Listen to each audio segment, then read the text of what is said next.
திருவண்ணாமலைக்கு ஈடாக பல சித்தர்கள் தவம் புரிந்த மலை. அருணகிரிநாதருக்கு அஷ்டம சித்திகளை வழங்கிய நம் விராலிமலை ஆலயத்துக்கு தான் இப்ப நம்ம வந்திருக்கோம். இங்க முருகப்பெருமான் ஸ்ரீ சுப்பிரமணிய சுவாமிகளா காட்சியளிக்கிறாரு. உலகிலேயே மயில்கள் நிறைய இருக்கிற இடம் நம் விராலிமலை தான். இங்க வந்து பாத்தீங்கன்னா எங்க திரும்பினாலும் மயிலா தான் இருக்கும். அந்த மயிலை ரசிக்கிறதுக்கே நமக்கு ரெண்டு கண்ணு பார்த்தாது அவ்வளோ அழகா இருக்கு. இங்க இருக்க முருகப்பெருமானுக்கு தனித்துவமான வழிபாடுகள் இருக்கு. அதுல ஒண்ணுதான் மாலை நேரத்துல சுருட்டு படைக்கிறது.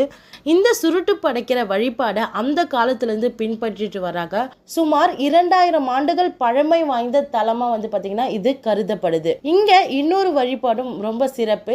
என்ன அப்படின்னு பாத்தீங்கன்னா குழந்தைய தவிட்டுக்கு விற்கிறது. முருகப்பெருமானிடம் குழந்தைய கொடுத்துட்டு தவிட வாங்கிட்டு திரும்ப தாய்மாமன் கையால அந்த குழந்தைய பெற்றுக்கிறாங்க. இந்த மாதிரி பெற்றுக்கும் பொழுது அந்த குழந்தைக்கு எந்த நோய் நொடி வந்தாலும் அதற்கு முருகப்பெருமானே சாட்சி.